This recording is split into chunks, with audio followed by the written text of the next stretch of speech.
Welcome to MTNmeister. I'm your host, Ben Schenk.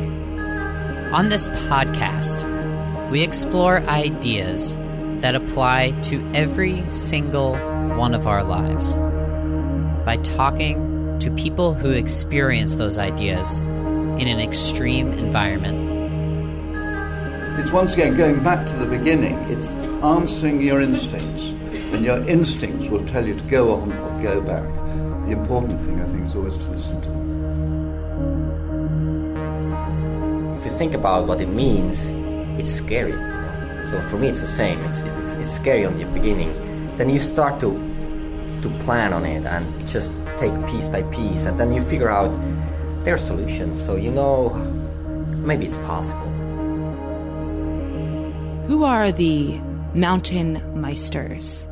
Committing to the goal and galvanizing you and your team behind that one single focus. Being at peace with that fear and being okay with it. You gain a real appreciation for your life and for what you have. Learn about their extreme lives on rock, snow, and ice with your host, Ben Schenk. On January 31st, the American Alpine Club had their annual benefit dinner in New York City. This is one of the largest and most anticipated events that they host throughout the year. There are legendary climbers in attendance and also speaking. There were 3 different presentations and panel discussions that were on the morning and afternoon before the dinner in the evening. What you're about to hear is the first of these events. Adventure journalist James Clash will be interviewing world-renowned high-altitude mountaineers Sir Chris Bonington and Ueli Steck.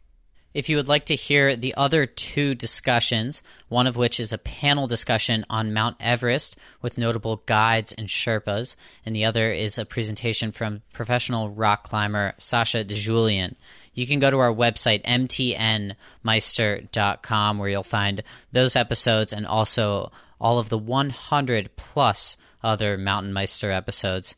You can also subscribe to our podcast on iTunes. Just search MTNmeister and you can find us there. Beautiful ride. Take your seat, folks. I'm Phil Powers from the American Alpine Club. Welcome. We have a special treat for you this morning. We're going to do a little interview. I'll bring our interviewer up in just a moment. But as you can see, we've got personalities from a couple of generations here today. I won't go into the resumes in great detail of Ueli Steck and Chris Bonington, but I will say that, interestingly, Chris Bonington climbed the north face of the Eiger in 1962. Mm-hmm. Not so long ago, really, when you think about it.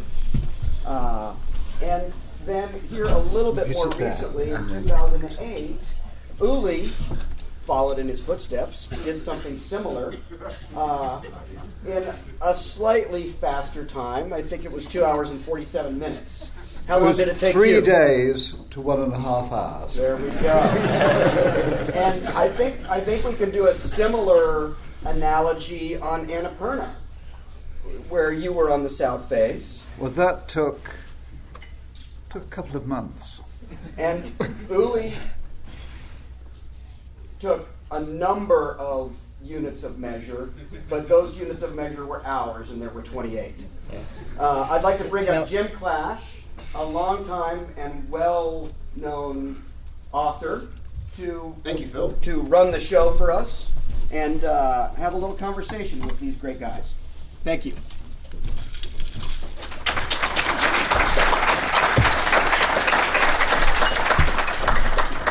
Well, first of all, I just want to thank everybody for coming out. Whoever brought this weather to New York, we're not used to this kind of cold, so I think it came in from the mountains, all you climbers.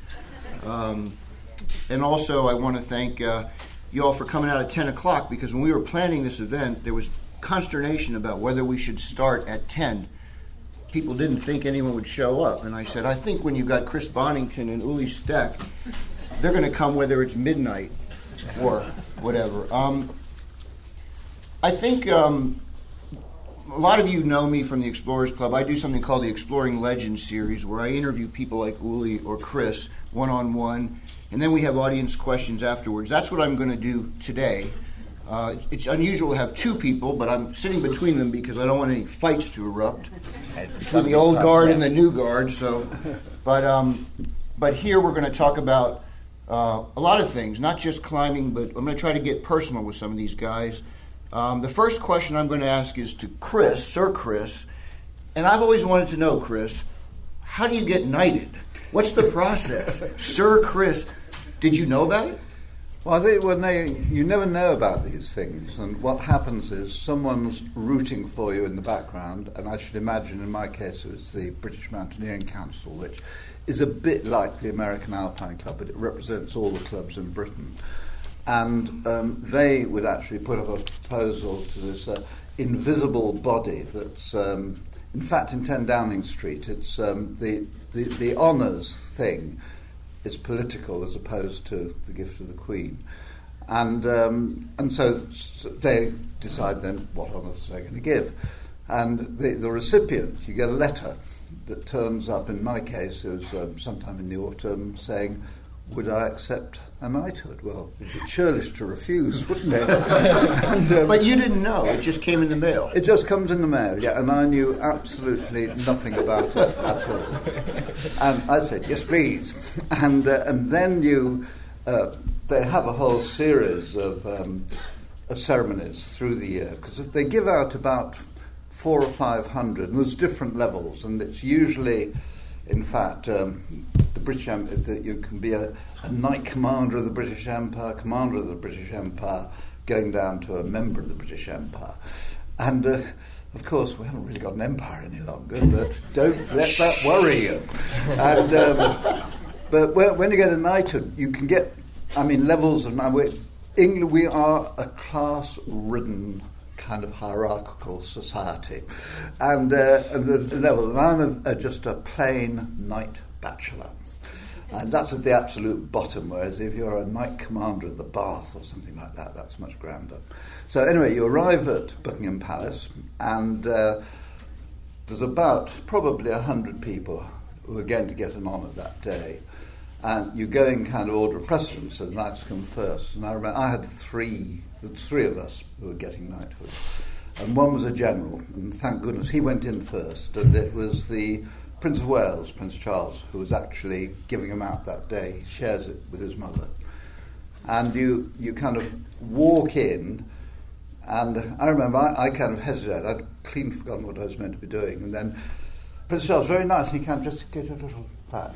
And so you go up, and then there's a footstool, and you kind of put one knee on it, so you're down low enough, and then he draws his sword, and he taps you once, twice, thrice, and then you get up, and then you have the insignia, which is a kind of nice badge that you hang around. He hangs around your neck, and he shakes your hand. And I'd met him a couple of times before, and in actual fact, about a year before, I'd very nearly got killed on one of his mountains, Loch Nagar, which is on the Balmoral estate. And he knew about it because I was meant to be opening an exhibition for a charity that I'm president of in London that the Queen was coming to, and I couldn't go there because I was actually kind of in plaster, and so and she's never let me forget it either. But anyway, so that's how it happens. So we call you Sir Chris? No, just plain Chris. Thank you very much. One more question, then I'm going to go over to Ueli. But look, when you did the north face of the Eiger, was it 62? Yeah, that's right. You did the south face of Annapurna in 70. You led that expedition. Back then, would you have ever thought that this guy on my left could climb up and down the north face of the Eiger in under 3 hours, and he could do the south face of Annapurna in 28 hours up and down? I mean, it's almost insanity. No, certainly then, there's no way one could have imagined it. But I think the wonderful thing about climbing, about all human activity, is that each generation stretches the boundaries each time and realises you can do more and more. And that's what Ueli's done, and it's at the absolute, peak of that form of very, very fast climbing. which arguably is actually the safest kind of climbing. The longer you're on a mountain, the more likely it is that people are going to die. And so the Big Siege style expedition, I know from my experience, I mean, sadly, on 3 of my expeditions, yes, I've lost dear friends. And it's partly because you're on it, you're exposed to risks for such a long time. Whereas you go in really fast and you know what you're doing, like Ueli does, that risk level actually is lower. That's one way to look at it. Ueli, yes, I'm going to get... Yeah. Go ahead, respond. I think you're totally right. It's just like as much as you're pushing it to the speed. You know, if the speed is too high, then it gets riskier again. But there is a level which you can be really efficient and really safe. So you don't spend too much time on the mountain, but you're still moving just safe. I mean, if you do it like what I did on the Eiger in 2 hours 47, I think this is taking a lot of risk on the end. But if you're doing the Eiger, I think in 3.5 hours, this is like totally safe. You can't make this stuff up. All right, look, if you did the south face of Annapurna up and down in 28 hours, and we've talked about this. When you got done, I mean, this is something you really wanted to do. You said you went through kind of a depression or a time when you couldn't train. You couldn't figure out how you could top that. You know, tell us about that, what it was like after you did it. I mean, obviously it's elation and all that. And what is next for you? You know, it's kind of like if you're living in that, you try to progress in your climber's life. Like you want to do it. Like I started with this speed ascents in the Alps, and for me it was just normal. I wanted to bring that to the Himalaya, and you keep going, and it's always a step more for climbing. And then on a certain moment, like for me on Annapurna, I know exactly how much risk I accepted and how I pushed it to the edge. So you realize, that's maybe the top of my climbing. I can't move on, otherwise I'm gonna kill myself. And this is a really hard moment, like to tell like, you're 38 years old and maybe you should get retired. That's a little bit early. So it gives you kind of like a hole. So what you want to do next is kind of like you're losing the point of climbing and of alpinism. So I really have to adjust my whole approach to climbing completely different. Like it doesn't have to be always much higher or much faster. I just have to measure it like differently for myself, just to not lose the joy of climbing. When we spoke at the 92nd Street thing, you told me you had talked to Ed Webster about something that you were interested in. It was on Everest. Did that ever go anywhere? I mean, that's top secret. Well, it's just us. You know, nobody's listening. Yeah. No, it's strict confidence. Yeah. You know, us journalists, we get to... Yeah, of course. We talked about that before, about journalists. Yeah. No, I think that's exactly. There is always something to do. Sometimes you need a little bit of time, and then you figure out what you can do next, and you get motivated. And then especially Ed, he just showed me a line on Everest, which is really, really interesting. And there's still stuff to do, but for sure, in that style, like I climbed Annapurna, it's okay. I have to stop that. That's not gonna. Your wife told you, right? Yeah. No, also myself, I know if you keep going like this, I mean, I was really lucky. I accepted a lot of risk, and to climb this style, this works out maybe once in your lifetime. If you do it twice, the chance that you fall down is really high. So you really have to play smart and just back up from that. Chris, you know, you did a lot. You led a lot of big climbs as well as climbed. You know, he's pretty much a solo guy. Talk a little bit about what it's like to lead an expedition, the fears and responsibilities. It's really tough on the leader because he's not only got to climb, but he's got to manage everything. Talk a little about those big expeditions you did. Sorry, I've just got something in my eye. I think it's funny. I mean, the first expedition I ever led was the South Face of Annapurna, and I'd been on 2 Himalayan expeditions before in 1661 on Annapurna to Nuptse. And then at that stage, And in the mid-1960s, there was a kind of a moratorium in that there was the Indo-Pak War and there's the Indo-Chinese War. And as a result of these two wars, the whole of the Himalayas, Nepal, was completely closed to climbing. So there was a gap. And at that time as well, I'd moved from the Lake District down into Cheshire to be more actually closer to my climbing mates who all lived around the peak. And there's a little group of us who were living in a suburb of Manchester called Bowden. And we kind of went climbing together, played squash together, played bridge, and our kids were about the same age, all at primary school. And we talked and we dreamt of going climbing, but you couldn't get to the Himalayas. But also, no one was actually prepared to take the initiative to lead an expedition. We even talked about talking to Michael Ward, who was the doctor on Everest in 1953. Let's see if he'll lead us. And Michael very, very sensibly said, no, thank you very much. And then I just realised that unless someone did something, we'd never get there. And so I said, okay, let's go for it. And Jimmy Roberts, who was the leader of my Annapurna 2 expedition, he was an army officer, as military attaché in Kathmandu at the time, but he was also a very good pre-war Himalayan climber. And he sent me this photograph of the south face of Annapurna. That's it, let's go for it.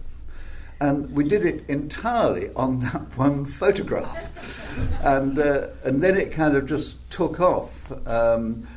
I realised, it was a modest-ish team. The team we had was 8 climbers and 2 people more in a support role. We only had 6 high-altitude porters because it was so steep. We reckoned that the Sherpas wouldn't be able to cope with load carrying on that kind of terrain. But then we got the full support of the Mount Everest Foundation, and we had an agent and everything else. And so it escalated. And I very quickly realised that the key thing in these, if you like, you couldn't think of anything but a siege-style expedition back in 1970. And was logistics, getting your planning right, getting everything right. So there was a year of incredibly hard work, just getting everything together to actually go on the mountain. And then the challenge of leadership with that kind of group is actually, let's face it, all of your lead climbers are ambitious individuals, and climbers are individualists, and is actually to get them to work together, and also work together probably, as it happened here, it was getting perhaps only 2 of their number to the top, and whether it's Ed Hillary and Sherpa Ten Singh, or in this case Don Williams and Dougal Haston, they're the people who get all the glory. But unless everyone else is prepared to put them there, it just doesn't work out. And so, and I made a huge number of mistakes on that expedition, but I learned an awful lot about it as well. Well, you guys got to the top. You're climbers, so you're successful. This is MTNmeister, and you're listening to an interview presented during the American Alpine Club's 2015 benefit dinner in New York City.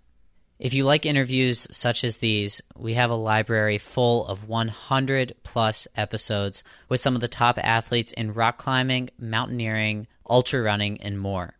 You can listen to it all for free at our website, MTNmeister.com, or subscribe to our podcast on the podcast app, iTunes, or virtually any other podcast platform. Ueli, you climb solo, you don't use ropes. The ultimate, if you slip, you're dead. Talk about how you handle that before. Talk about fear. First of all, how do you handle fear? And how do you go out and just do this? Are there times when you turn around and say, I can't do this, it's too much? So let's start with fear. Yeah. I think fear is something really, really important. And by the way, what? Just kidding. Go ahead. No, I think if you lose the fear, you're gonna die immediately. I think that's really, really important. If you're not scared, you just do maybe stupid things. So I think this is something really, really important for me. And when I prepare something like a climb, of course I think about, even right now I could think about climbing, I don't know, let's say Everest South Face solo in a single push. It's a really interesting thought, and I think it would be a great project. But if you think about what it means, it's scary, you know. So for me, it's the same. It's scary on the beginning. Then you start to plan on it and just take piece by piece, and then you figure out there are solutions. So you know, maybe it's possible. It's 3,000 meters. That's possible to climb in a day. So you put it all together, and then it gets a structure, and then you lose the fear because you know how you're going to handle the whole thing, and then the fear is gone. And I think that's a really, really important process. And if that process does not happen, I'm not going to climb. So that's really important. And then you really have to be able to make your own decisions. That's something that is really, really important in this case. If you climb and you have influence from outside, maybe that pushes you or whatever, then it's super dangerous. That's something I always keep nobody informed, because it's pretty easy. If you're up on the mountain and you have cold feet, you make your decision and you say like, oh, let's go down. I don't want to lose any toes. But if you think about in this moment, how you explain to people down there why you turned around, then you have already influence, and maybe you keep going. So that's super dangerous. That's something, it's just a system you have to have just to protect yourself, not pushing too far. So as long as you make your own decisions, I think you're on the safe side, and I think that's very important. Have you found times when you said, I'm not going to do this, or turned around? I've been so many times on the Eiger North face, which I know really well. I climbed it 37 times, but I'm at least 20 times I was up there on the base of the route, and I saw like, today the conditions are not what I was expecting, and it's not, I don't know, you cannot explain it, but you don't feel it, and then you go back down. And I think that's very important. You really have to find these moments where you feel it, that's the day, and it's working, and if you're in that zone, I think you make the right decisions and you're safe. It's kind of like you have to listen to your stomach, and that's a feeling you cannot explain, I think, but it's always right. I'm totally convinced. You're still here. Yeah.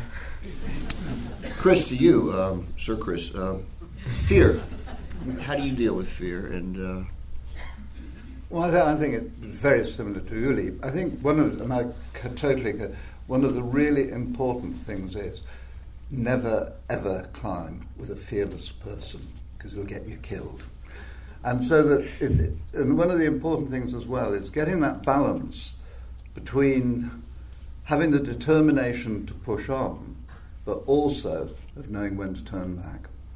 And I think it comes down very often to an absolute gut instinct. But that gut instinct is actually based on experience and all the years you've had being exposed to risk and danger. But sometimes, and I don't know whether Ueli's done this, but I've just, things have looked really good, and yet I've just got this feeling that, no, this isn't good, I want to go down. And I've always listened to it and retreated. And at other times, when things look as if they can't possibly work out, in fact, at the beginning of one of the best 2 days climbing I've ever had, I think, was when we went to do the Walker Spur of the Grand Jurasse in 1962, with Ian Clough. And we arrived at the bottom. We bivouacked, which is quite a standard thing, at the very bottom, and we're setting out the next day. And there were about 16 other people also bivouacked, and a big, massive cloud came rolling in. And they all went down, but I just had the feeling that it's okay. So we went for it. We climbed in about 6-7 hours. Not in Ueli Steck, but it was fast for me. And we got to the top at about 3 o'clock in the afternoon. And then it was just such a fantastic day. We decided, well, no, we're not going to... Firstly, we weren't going to go down. We just didn't want it to finish. So we bivouacked on the top. And then the next day, we did the complete traverse of the Grand Jurasse Ridge, the Rochefort Ridge, all the way to the Torino hut. And that was one of the most wonderful days climbing I've ever had. Technically quite straightforward climbing, but the wonderful movement of it. We reached the Torino hut, and our plan at that stage was the day after that, we were going to go and do the route major onto Mont Blanc. But that night I suddenly realised the north wall of the Eiger must be in condition. And so I woke up Ian at about 5 o'clock in the morning, and he didn't thank me and said, "Look, I've had a brainwave. Let's go and do the Eiger." And 2 days later, we were at Alpiglen, which is the little farm just below the North Wall of the Eiger. And we went and did the Eiger. And, okay, we did it quite leisurely. I mean, it was the standard thing. You kind of go up in the late afternoon. We bivouacked on the Swallow's Nest. And then the next day, we got up to... We were moving fast, or relatively fast by our standards, and got up onto the Traverse of the Gods by 3 in the afternoon. Afternoon snowfall or stonefall had started because the sun then hits the face. So we stopped. And then the next morning, we went for it again, and... it was absolutely safe. And that bivouac that night on the Traverse of the Gods was just magic. And then we soloed the rest and got to the top. But, you know, there was no... In those days, one didn't have the pressure of doing it very fast. It was just doing it. And so that is... I mean, I've rambled a bit, but that, to me, is what climbing's all about. But I think it is. It's once again, going back to the beginning, it's answering your instincts. And your instincts will tell you to go on or go back. The important thing, I think, is always to listen to them. Well, I'm going to stay with you. You probably recognize this book. It's called The Seven Summits. It was written by Dick Bass. A dear friend, Wells. And this guy is pretty prescient, because this was his cover quote. "A grand job. It's going to cause a revolution in the boardrooms of the U.S. as countless executives relate to Frank and Dick and take off on far-flung adventures. It certainly brought me some wonderful memories of Vincent." Now, of course, you were on Vincent with Dick and Frank in 1983, your first time to Antarctica. They brought you down to guide them. I know you're friends with Dick. But that quote turned out to be 100% correct. The guiding services, probably a lot of people in this room were influenced by Dick Bass and Frank Wells. They happened to be at the point where people were saying, yeah, I want more than just another boat or a house in the Hamptons. I want an experience, and they proved that you could do it. Talk a little bit about how you knew at that point, obviously, that this was going to happen, and what you think about it. Is it a good thing or a bad thing that it's happened, or a mix? Well, I suppose it was the lucky chance that I'd met up with Dick and Frank when they were actually doing their kind of preliminary expedition on the north face of Everest back in... 82. It'd be 82, wouldn't it? And then when we were attempting the Northeast Ridge. And I got to know them then a bit. And then when they were planning it was an extraordinary thing, actually, for these two guys who weren't climbers to decide, not just we're going to do the Seven Summits, because nobody had ever thought of doing the Seven Summits at that stage, but we'll do it in a year. And they flung money at it. I mean, I think they spent at least £1 million, didn't they? Maybe more.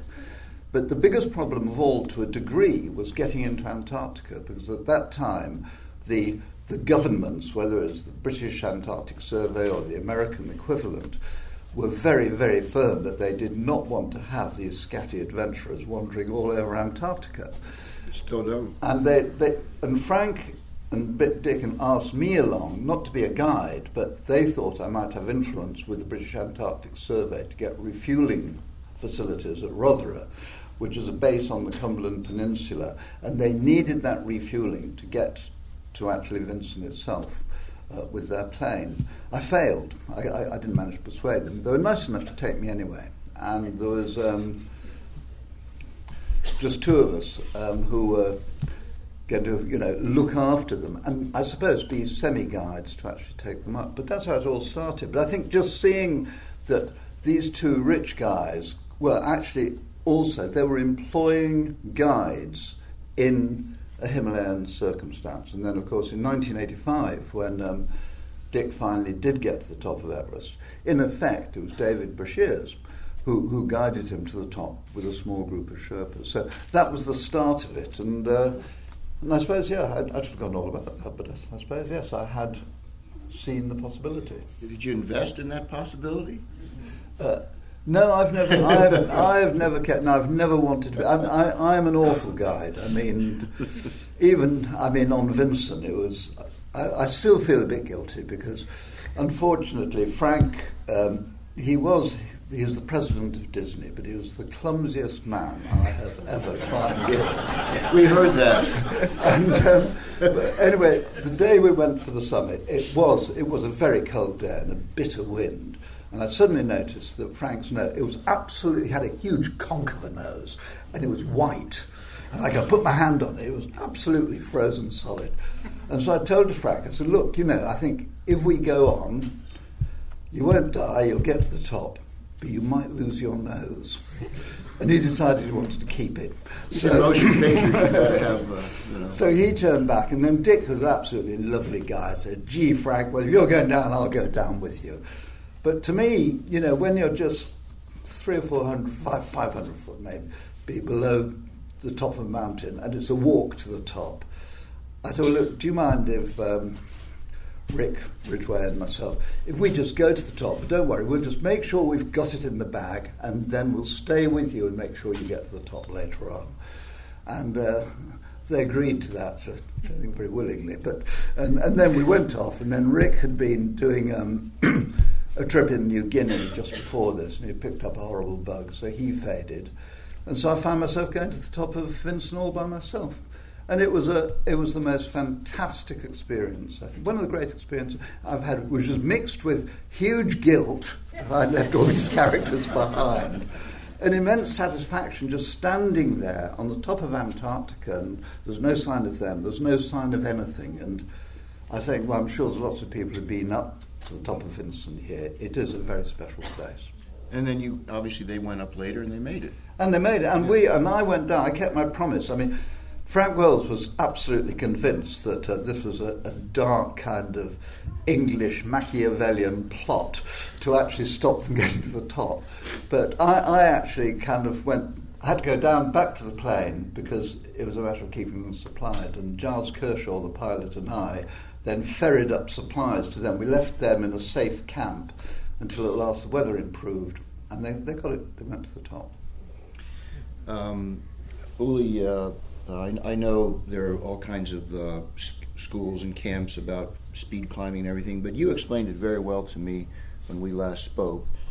You said there's not that much difference between climbing the north face of the Eiger in 2 hours and 37 minutes and 2 hours and 23 minutes or whatever. But there's a big difference between climbing the north face of the Eiger in, say, two or 3 hours and 2 days. And how does the speed climbing help you on the big peaks like Annapurna? I think all these like records or whatever, I think it's just the journalists love that, but I think it's not the point of, if you climb the Eiger North Face 2 hours 47 or 2 hours 40 minutes, you cannot compare it. It's not alpinism is not a competition, but I think that the fact that we are able to climb the Eiger North Face about 3.5 hours is a huge difference to be able now to move that efficient compared like having 1 or 2 days. And I think this is the whole thing that's going to change in the future as well. So we talk about big mountains. I talked to Kilian Jornet, who's that ultra runner. He has a physiology that's like insane. I wish I would be as strong as he is, like running. That's really saying something. But it's really interesting, like the approach he's doing. He told me, like, listen, going to climb Mount Everest, for example, you can start in the village. It's not so far from Lukla to go. That's not even a day to go to base camp and then go to the mountain. It's another day, and then 2.5 days later you're back in Lukla. So it gives a completely different mindset on climbing. You don't need any Sherpas. You don't need a lot of equipment. And it's basically back to pure climbing, and I think all this speed, it just makes it much more simple and just open new ideas. And then if we look around like the big problems in the Himalaya, which is like, let's say, the west face of Makalu, or the horseshoe in Everest, Lhotse, Nuptse Traverse. I think that's a matter of being efficient up there. It doesn't matter if you take 2 days or 2.5 days, but it's a matter if it would take like a week or just 2 days, because you cannot recover up there. So I think we have to put it a little bit in this this direction, what it means, like the speed climbing and what is possible. But it really helps you up there because it eliminates, the longer you're up there, the more tired you get, and also the more danger from avalanche or other things, right? So the fact that you can move quickly up there helps you a lot, and it's in some ways saves your life. Of course, and it makes it much more simple. And my goal is actually, I try to be able as move with as less equipment as possible. Like if I'm able to climb the Eiger North face up and down without using any equipment, that's a huge progress, because I don't have to carry anything, and it's just based on your skills, and I think that's really interesting on the end, and it just changed the whole game on fact. All right, I'm going to put you on the spot right now. Reinhold Messner just came in. Reinhold, can you stand up? He's our keynote speaker tonight. And I had a lovely chat with him at his Fermion Mountain Museum back in September. Robert Anderson and I went over. And I want you to tell me, why is Reinhold Messner considered the greatest mountaineer? No pressure. No, you put me in a difficult situation. No. I mean, when you look what he did, he went new ways. Like climbing Everest without oxygen, everybody was saying it's not possible, but he made the step. He tried it, and you have to be able to try it. And for me, like he soloed Everest, which was like, it's exactly the same what I'm doing now. It was just back in the days, it was not that efficient, and he didn't have the same equipment we have now, and climbing was not that developed right now, but it was exactly the same way. He started in base camp, climbed Everest, and went back down without any support. And I think this made him one of the biggest climbers in the history of climbing, because he was able to dream and think about out of the box and making the next step, and just try it. And what is the most important thing on his whole career? Now you're 70, yeah. That's like he just turned 70. You just turned 70. He stayed alive. Exactly. And he's got check his hair out. He's really got nice hair too. But this is also something. It needs a lot of skills, like pushing in this level and staying alive. There's so many good climbers, and they just did not have the feeling maybe, and they just died, especially in his generation. Right. And even like the generation in the 1980s, all the good French climbers, they're all dead now. I think it's also a skill you need to have to stay alive. Chris, you know what the next question is. No. You're going to now tell us why Reinhold Messner is the greatest living mountaineer. Now, I have got the great pleasure and honour of actually introducing Reinhold tonight. Did you write it yet? No, I have thought about it, and I think that. So I'm going to kind of keep my powder dry, and I'm looking forward to telling you all about it tonight. You are listening to MTNmeister, and this is an interview by James Clash, adventure journalist, with high-altitude mountaineers Ueli Steck and Sir Chris Bonington. There are two other presentations that were held this day. One is a panel discussion about Mount Everest with some notable guides and Sherpas. The other is a presentation from professional American rock climber Sasha DeJulian. You can listen to both of these on our website, MTNmeister.com, or you can find us on your favorite podcast app on your smartphone and listen on your way to work, while you're running, or even while you're climbing a mountain. I'll ask you another question. You knew one of the great track stars, but you didn't know at the time, a guy named Sir Roger Bannister. Tell us a little story you told me yesterday, because when I interviewed Bannister, he told me the next big 4-minute mile was the 2-hour marathon. And we still haven't hit it, but he thinks that's the big thing. But tell us about your experience with Sir Roger. Well, I happened to meet him on top of a mountain called Islwith, back in 1954, I think it was. And I was with a girlfriend, and we'd been doing the traverse of Cribgoch Ridge, which is a lovely classic traverse around Snowdon. And towards the end of it, you come to Ithluath, which is towards the end of the horseshoe, and overtook this other couple. And the girl I was with knew the other girl, and got chatting, and I was introduced to the guy who was a big gangly bloke. But he obviously wasn't a climber, so it couldn't be up to much. And we then started down the hill. And in those days, I might not have been in Ueli's kind of league, but I was very fast running downhill. And I was very young. I was about, 18. And this guy kept on my heels. And so I ran as far, I don't think I've ever run so fast, all the way down Ithluath, which is quite steep, grassy bits of rock. And then when you come to the bottom, you've still got about 2 miles of rough terrain, up and down, till you get back to the car park. And this guy still kept on my heels, but I just kept in front of him all the way. And then we got to the car park, and then he said, and I thought that was a bit unsporting, he said, well, I had to hold back a bit, you know. I've got a big race in a couple of days' time. Now, I think that race was actually when he did the 4-minute mile. That was 54, yeah. And so that, but I've never, and then it was actually only then that the penny dropped that this must be Roger Bannister, because he was already well known as a runner. And I've met him several times since. We actually went to the same school, but he was older than me.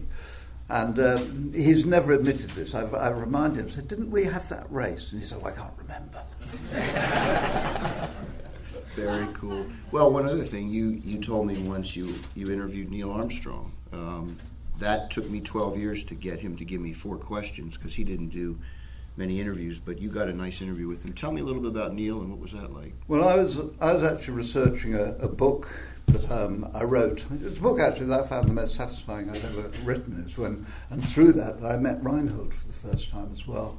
And what I wanted to do was to meet and talk to what I felt were all the major innovators in adventure in the post-war period. And if you think of it, since at the end of the Second World War, there was a huge amount waiting to be done.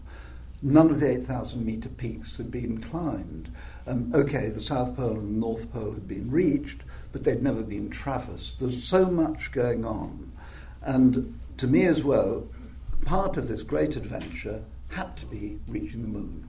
So I wanted to go and interview both Neil Armstrong and Buzz Aldrin. And so I got, and they both very kindly agreed to being interviewed. And Armstrong at the time, he's a very retiring, almost reclusive kind of person. He had this little office above, I think it was a real estate office in Lebanon, Ohio.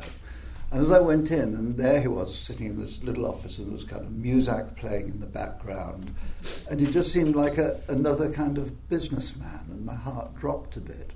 And we got talking, and I was already aware that he was different from all my other adventurers, in the sense that all the other adventurers had actually formed their own enterprise, their own adventure, and then pushed it through themselves. Whereas, of course, the astronauts were part of a huge national program that was inevitably kind of institutionalized. And at first, it was very stodgy. But then we got talking about when before he got onto the astronaut program, through being an absolute top-line test pilot, of testing the rocket planes. The X-15s. Yeah, that were flying, into the kind of upper part of the atmosphere.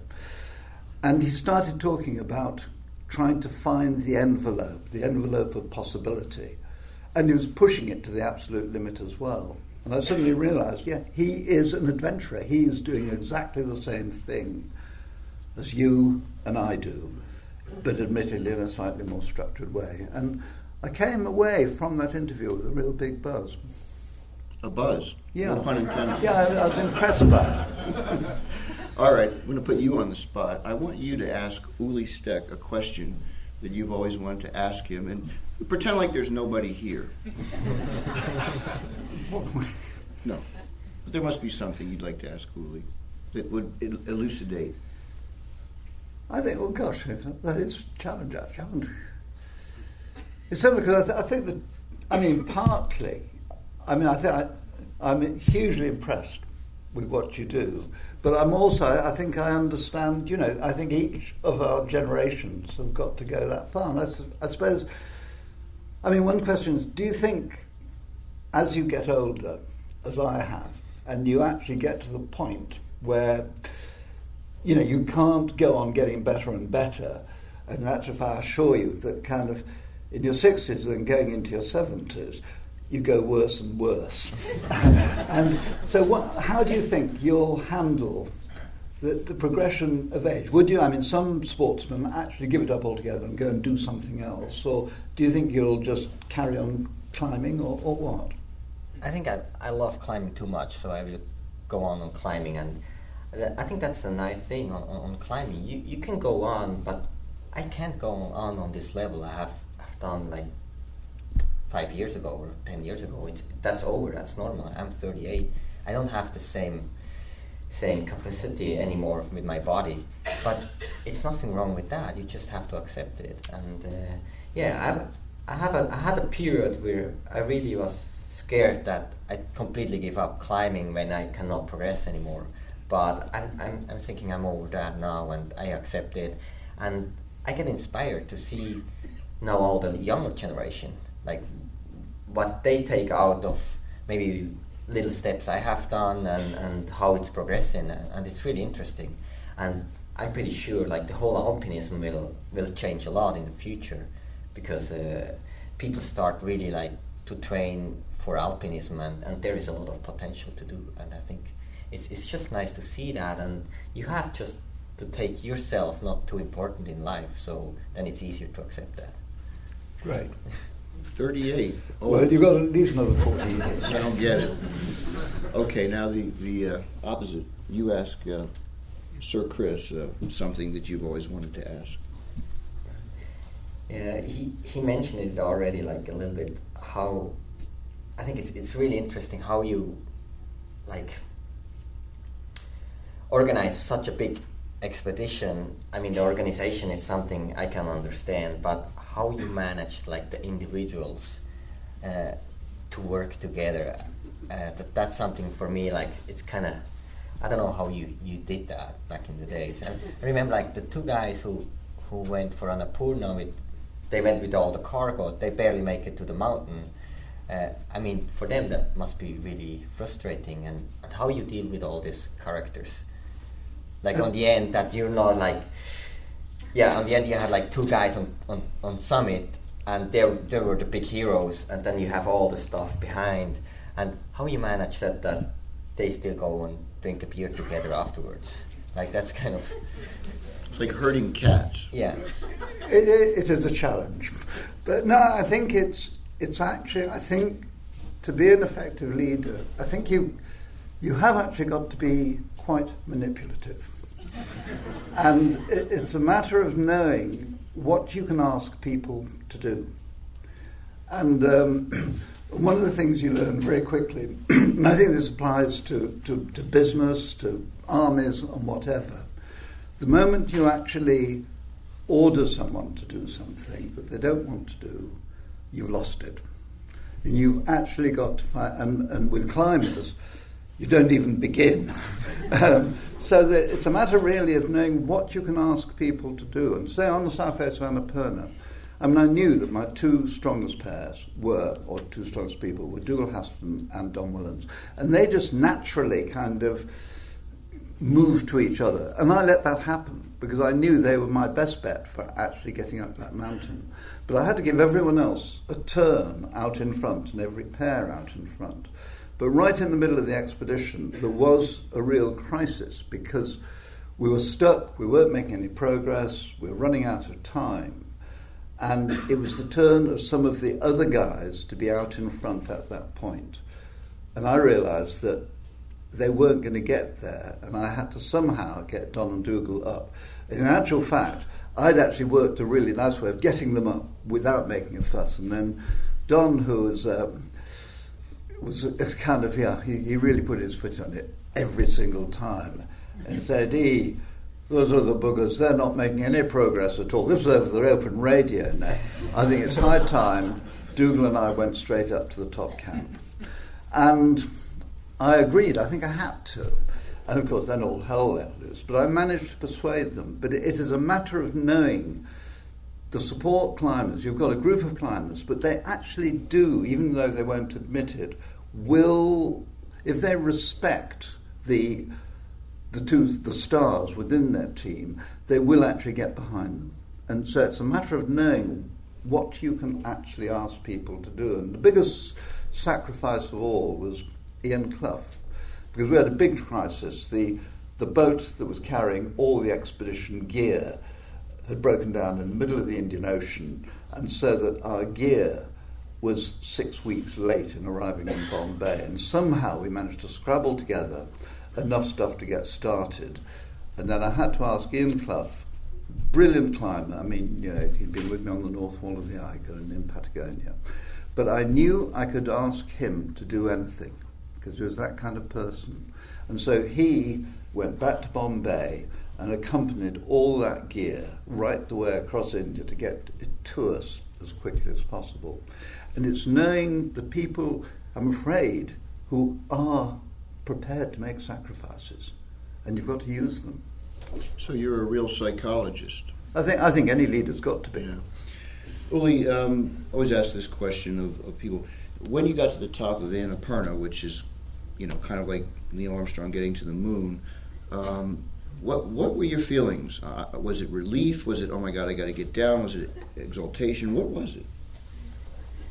I think it's, for me, like, it's never like the big, wow, I'm on top or whatever. It's like you're too much into the situation. It's not over yet. If you're on top of Annapurna, you're not back down yet. And this was actually the bigger part of the whole climb. So it's kind of like, you think about, okay, I'm up there. Oh, so the next thought is like how I get down here. It's not like it's a big release. And that, I think, is something really, really important. I've done that all the time. Even like climbing the Eiger, where like if you climb the Eiger north face, the way down is just the west face, which is it's just easy, but you still have to concentrate yourself, and it's a matter in your head. It's like the end of the climb is not the summit. The end of the climb is the valley back down. So it's just halfway. So once you're on top, like on Annapurna, for me, immediately I realized I'm up there, and now I have a big problem how I get down here. And I have to get down in time, because if the sun hits the face, all that ice I was climbing will melt, and I'm trapped. I don't have enough equipment. So immediately it's like, it's just switching to the next step. So you're totally in that progress, and you just keep moving. Did you take some pictures up there? I didn't have a camera, so... I love it. Chris, obviously you've been on Everest a number of times, I think 4, and the same year Dick got up in 85, you made it. Talk about your feeling finally being on the summit. Was it exultation? Was it anything? What was it? It was a strange experience. I mean, having had 3 times on Everest, but twice leading a big expedition, and the 3rd time on the northeast ridge of Everest. I mean, there were just 4 of us, and 2 died, and 2 of us survived. But I think when I finally got to the top with Arne Næss's Norwegian expedition, he'd got me in partly out of friendship, but mainly because the Norwegians had never actually climbed an 8,000 metre peak and hadn't done any big expeditioning, and Arne wanted me. I basically did his logistics for him as his kind of chief of staff. And it was fascinating, and it gave me the chance of getting to the top of Everest by the South Col route, and it was a lovely expedition. But on that final push, I was at that time amazing now that an 80-year-old has climbed Everest. Well, in 1985, I was the oldest person to be going for the summit of Everest. Until Bass beat you a few... Yeah, about 3 weeks later. Yeah. He was 5 years old. You were 50 at the time. I was 50, yeah. I was 50 and he was 55. So anyway, I was struggling at the last bit. And I'll never forget, on the Hillary step, and the final bit on it, we were incidentally in 85, that was the last expedition that the Nepalese government had the rule that only one expedition could be on a route at a time. And it meant that we had the Western Cwm to ourselves. And there's an American expedition, in fact, Rob Anderson is here, who was on that expedition, and they were trying a very, very difficult route up the west ridge of Everest. But anyway, on that final push, we climbed the whole thing solo, except we used a rope on the Hillary Step, and that was all. And there were 6 of us, 3 Sherpas and 2 Norwegians and me. But I remember I got right to the back. The others were going much more strongly than me. And I got halfway up the Hillary Step, and I thought I'd had it. I'd just run out of steam. And then it was extraordinary. I suddenly realised that Doug Scott was actually floating in the air. It was absolutely realistic right there.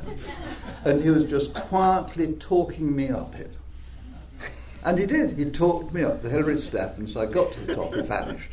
Now, I know, that this wasn't an apparition. This was, a trick that my mind had played to get me up that last little bit. And then, once you got up the Hillary Step, it's dead straightforward. It's just a matter of, and there's tracks all there, and I was plodding up. And I just couldn't help thinking of the all too many close friends of mine who'd either died on my expeditions or on Everest itself. And when I got to the top, I just collapsed and cried. And then it was only then slowly did I realise where I was. And then, the view from the top, well, everyone who's been here now, if you're lucky enough to go on a lovely get there on a great day, it is one of the greatest views in the world. But then, as Ueli said, you can't actually celebrate for too long because you've got to get down again. And more people die on the way down than never die on the way up. So I never relax until I'm actually not just in base camp, but everyone else is as well. And then you can start celebrating. I'm going to ask each one of you one more question, and then I'm going to open it up to the audience. And my first question in the audience is going to be Reinhold Messner. So Reinhold, think of a question to ask these guys, okay? The commercialization of Everest, clearly there's pluses and minuses. The guide services, make money, but then you have these horrible things like 16 Sherpas dying last year. You had Into Thin Air, the disaster. People die. There are people on the mountain that aren't experienced enough. I'm going to ask you first, Chris. You told me this quite eloquently yesterday. What are some of the steps we can do to first of all, you've told me you're not interested. When people ask you about climbing Everest, you tell them all this stuff and you tell them, but don't go to that mountain. And you'll tell us why. But what can we do? Well, I think firstly, I think it's an absolutely inevitable development. There's been guiding in climbing ever since the start of the sport of climbing in the mid-19th century. And I think on Everest, though, it has got to a stage where it's got into a kind of a volume which one could argue maybe should be controlled to a degree. But how you control it, I'm not at all sure. If you ask, for instance, you could introduce regulations, say you could treat it like, say, it's treated in the Alps, where in France you must, if you're receiving money, the guide has got to be a fully qualified guide. He's only allowed 2 clients, and so on. On Everest, you could argue that if you trained the Sherpas up to be good guides, you also gave them real authority, and you also said 1 Sherpa, 1 guide to 1 person for commercial expeditions. You would reduce numbers because it would start getting much, much more expensive, and therefore there'd be less people. But on the other hand, if you do that, you're cutting out an awful lot of people who can't afford huge fees. And my gut feeling, quite honestly, is that maybe just leave it as it is, because I don't think I trust the Nepalese authorities to actually run a system like that. They're making a lot of money. And if you say, well, okay, Everest is crowded, Everest is dangerous, and let's face it, one important thing to remember is climbing is dangerous.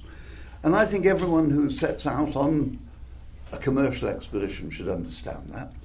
And if things go wrong, and they inevitably will go wrong, there will be other huge accidents in the icefall, there'll be other accidents in the Western Cwm, because avalanches come down, and it's absolutely inevitable that those things happen. But if you just say, well, okay, let that be, and then have I think the charm of the fact that, okay, Everest, and I'm afraid the other 8,000 metre peaks have become honeypots. If you actually don't like the crowds, there are so many mountains out there where there isn't anyone. And to me, what I love doing is just going and climbing unclimbed peaks. And now that I'm getting older and softer, I can still go and climb unclimbed peaks, and you can go and climb some obscure little 5,500 metre pimple at the end of a long valley where no one's ever been before, and you can get huge personal satisfaction from that. But equally, I wouldn't deny the individual who desperately wants to climb Everest, is prepared to put up with the fixed ropes, with the crowds and everything else, and yet, when he finally gets there and he gets to the top, that is, firstly, it's a real achievement for that individual, and secondly, it's something that he will remember for the rest of his life. And so I think, to a degree with climbing, the safest thing is a laissez-faire approach. Let people make their choices and lead them to it. Very eloquently put. I don't even think I need to ask you that question. I'm going to ask you a different question. Will Gadd, up Niagara Falls, you had Tommy and Kevin on the El Cap, 19 days, no bolt protection. What is that? What do you think of that? I mean, are these amazing things that no one could have thought of years ago, or what is your opinion of that stuff? I mean, let's start with Niagara Falls. Yeah. I don't think it's just a nice media hype to climb Niagara Falls. It's nothing like new. It was just frozen and he climbed it, but it's not like a new standard. It's a really nice climb, and it's a cool climb compared to the climb Tommy did With on Kevin, El Cap yeah. with Kevin. I mean, that's like, I think it's a new step. Climbing that hard, this kind of moves on a big face. It's never been climbed before, so this is completely something different. Like Niagara Falls is more of a stunt. It's a media thing, yeah. and of course they squeeze it out as well on El Cap with the medias, but the performance behind it is really interesting. And if you mention, like, first time they tried it 7 years ago, I think, like being 7 years driven and try again and again and again. And even like just like this dyno moves, they tried it for years just to get it done, and that's just 2 meters of a 900 meter face, and just being able to focus on that. It's like, okay, that's one step, but we still have like another 899 meters to climb, or 98 meters. But this is something we need to do, and I think this is really impressive for me. Can you climb a 514D? I have climbed 514D, but not 14D. Those guys did the D, right? Yeah. Okay. Could I just make one little addition? I think what is intriguing to me is that, in a way, I think climbing at the moment is developed over the last few years, actually, in 2 strands. One strand is the adventure climb, what Ueli does, what I do, what Reinhold does. But there is another strand that is developing, and I don't think one can denigrate it, and that is the sport climb. And the sport climb, and in a way, the El Cap climb is the ultimate sport climb. And it's where, in actual fact, the sport climber, I think I'm right in saying, is actually saying that what really matters to me is the athleticism of the climb, and that the risk element is irrelevant. It's something that gets in the way. Because they're belayed. Because, well, no, they're belayed, right. And also, though, they are choosing where to go. And, no, the El Cap climb had loads of bolts in right. it, and they were it was a sport climb. But it's very important they're clear on that, and that there are 2 strains that are going within climbing. And I think the one area that concerns me in sport climbing, and the profuse use of bolts, on so many kind of cliffs and crags now, is that it's us actually imposing ourselves on the mountain by saying we can go anywhere because we can put our bolts in anywhere. And the trad climber is actually saying, well, no, I'm going to respect the features of the mountain, and I'm not going to put in any bolts. I think one's put in pitons, and that's gone a long way. But the person using pitons, they're following crack lines, and that's the way most of the El Cap routes were first made. But they are actually respecting that. And I think the frightening thing with too much sport climbing and the way it spreads, and certainly on the continent, an awful lot of beautiful classic routes, which were trad routes, have now been retro-bolted and bolted. And I think future generations are going to lose something from that. But I think it's important. They're two different sports almost. And it's a matter of trying to find a way of being able to let each sport develop to the full without spoiling it for others. Reinhold Messner, do you have a question? I have a question to Ueli. Based on the sentences I heard from Chris, I totally agree with you, especially the last sentence. What was the real reason on the fight you had with the Sherpas 3 years ago on Everest? What was the real background reason? The real background reason why this fight happened? Yeah, it's a... Thanks, Reinhold. That's one I was afraid to ask.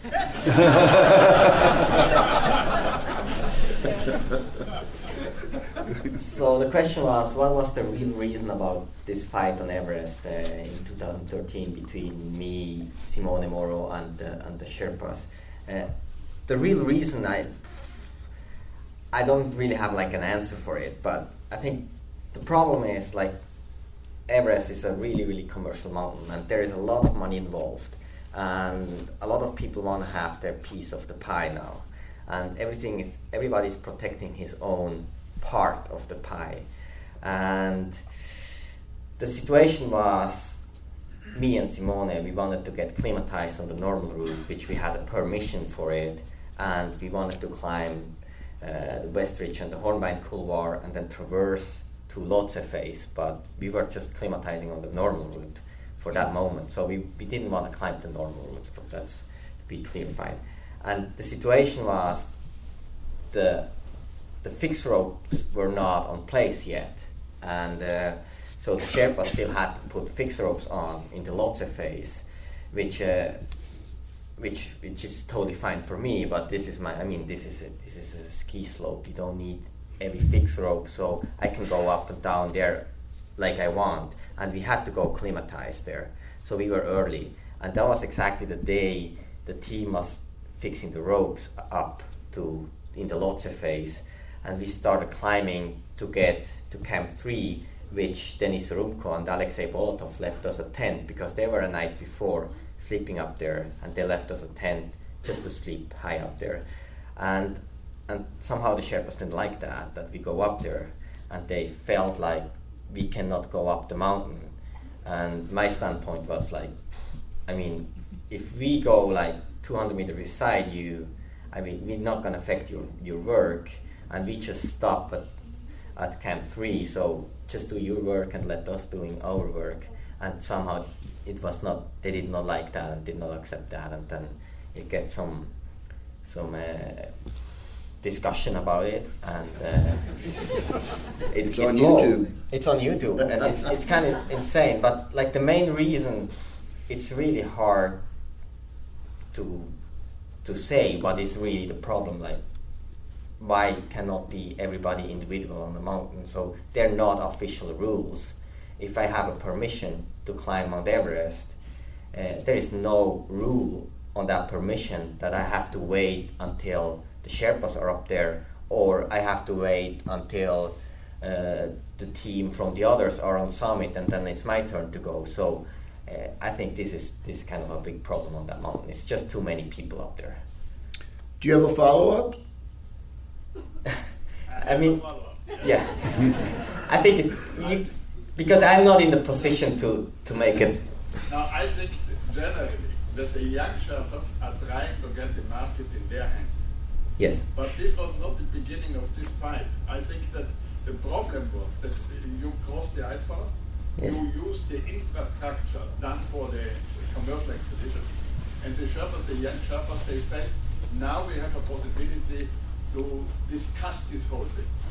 That is yes. a permit, but you had no infrastructure on the icefall, and you needed an infrastructure on the icefall. And this was also the reason because Orutko tried to go around the icefall, not using anymore the infrastructure of the Sherpas. Yes. For the commercial expedition. This is the problem. I think this is a problem, but if we be honest, like Dennis, he was not allowed to go there. Because if you really follow the rules of Nepal, he was illegal on that side of the Khumbu Icefall. And if you want to do it legally, you have to go to the Khumbu Icefall. Otherwise, you don't get the permission. And we paid the Khumbu Icefall doctors, so they get the money for this part we were using. And I'm totally happy to pay there, and I give them work, because I think it's also important. We give them, the Sherpas, opportunities to work, but higher up, there's no questions for me just to using these things. So yeah, it's. Did the Sherpas and the organizers know that you paid the icefall doctors? I mean, this is what you. Yes, for sure, they know, 100%. Because in my view, yeah, the whole thing became a problem because there were three interests. Yeah. The organizers of the groups, the Sherpas, the workers, and you as free alpinists. And the key was not in the Lhotse phase, and the Lhotse phase is not, you don't need anything. But in the icefall, you need the infrastructure of somebody. Otherwise, you have to bring your own Sherpas and to bring up... no, you can go through the icefall without using any infrastructure. It's no problem, I think. You can climb through the icefall. You need just a little bit longer. It's not that convenient. I was there twice, using the Everest expedition for going to Lhotse. At the time when it was not an early expedition there. And both times I got a permit from Kathmandu, from the government. I asked the leader of the Everest expedition to be allowed to go on the icefall, and I paid especially the Sherpas doing this walk. It said, you get $1,000, we go through once and we use your infrastructure, thank you very much. And we had never a problem, but there were no any commercial expeditions because they came on the later. Yeah. And I think that this was an opportunity for the young Sherpas, using also the organizers to begin the discussion. They would not like anybody on the mountain. The young Sherpas, would like to have the whole cake in their hand in the future. Yeah, I think it's their bill. Yeah. And they used you to begin this discussion. Discussion was a bad fight, but anyway. Yeah. In my view, of course, the real thing. We've that's the perfect segue. Thank you, Reinhold. You can talk about that more tonight, Reinhold. We're gonna. I can't thank you enough, Jim and Christian. Thank you so much. Thank you, Phil. Thank you. And Ueli.